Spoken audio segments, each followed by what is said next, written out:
Assalamualaikum warahmatullahi wabarakatuh. Kembali lagi bersama saya, dan pada video kali ini insya Allah saya akan membahas tentang pelanggan listrik dengan kategori atau tarif subsidi yang menerima bantuan langsung pembayaran baik itu sebagian ataupun secara keseluruhan oleh pemerintah.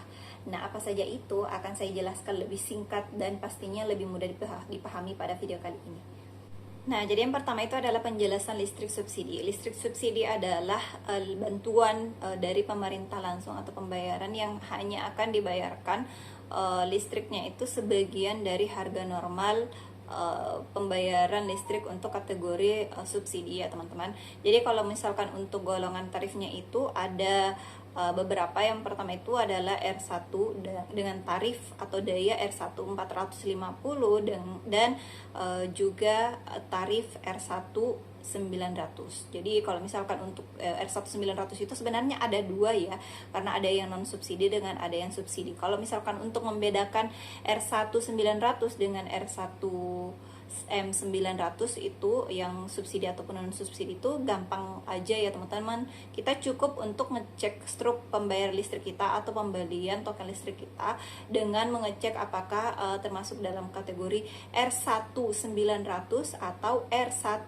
M900. Jadi gampang ya untuk membedakan antara yang R1 900 subsidi dengan R1 M900 yang non subsidi. Nah, yang kedua itu adalah kita harus ketahui terlebih dahulu ya golongan-golongan yang termasuk dalam kategori subsidi itu seperti apa sih. Jadi sebenarnya untuk warga yang termasuk ataupun pelanggan yang termasuk dalam kategori subsidi itu ya pastinya dari warga yang memang kurang mampu ataupun memang fakir miskin ya teman-teman, yang memang butuh bantuan dari pemerintah.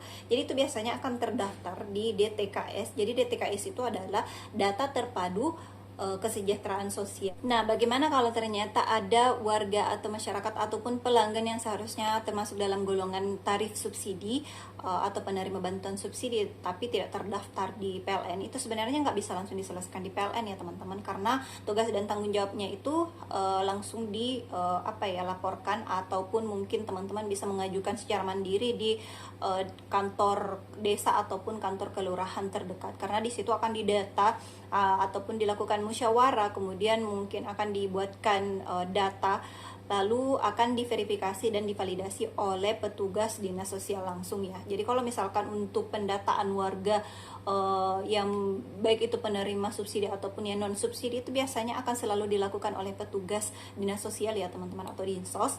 Nah, biasanya itu akan mendatangi setiap rumah-rumah warga dengan mendata setiap warga apakah ini termasuk dalam kategori yang berhak menerima bantuan dari pemerintah atau subsidi dari pemerintah, seperti itu.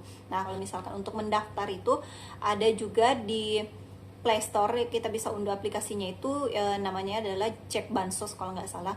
Nah, kalau itu bisa kita masukkan data-data yang diminta oleh aplikasi tersebut. Jadi kalau misalkan udah selesai langsung kita kirimkan aja. Nah, mungkin setelah itu akan dilakukan juga proses untuk verifikasi dan validasi oleh petugas dinas sosial atau dinsos. Nah, cara itu mungkin akan lebih efektif ya untuk menjelaskan ke teman-teman juga bagaimana sih untuk pengurusan hal tersebut, karena setelah proses tersebut kalau misalkan memang sudah resmi untuk seharusnya mendapatkan bantuan subsidi dari pemerintah, maka kita sudah bisa langsung melaporkannya ke kantor PLN terdekat. Nah, kalau misalkan kita melaporkannya, kita cukup membawa KTP dengan pembayaran listrik terakhir dengan ataupun pembelian struk pembelian listrik kita yang terakhir. Nah, di situ setelah kita melaporkan ke PLN, biasanya PLN akan memverifikasi ulang untuk KTP kita apakah kita beneran terdaftar sebagai warga atau masyarakat yang penerima subsidi atau enggak. Jadi kalau misalkan terdaftar sebagai penerima subsidi dari pemerintah langsung, itu akan terverifikasi ya, dan pastinya akan langsung berubah tarif dari non subsidi ke subsidi, seperti itu. Nah, itu dia video saya kali ini ya, semoga bermanfaat, dan jangan lupa juga untuk share video ini sebanyak-banyaknya ke teman kamu ataupun mungkin orang-orang yang mencari tahu tentang listrik subsidi itu seperti apa sih. Terima kasih sudah menonton. Wassalamualaikum warahmatullahi wabarakatuh.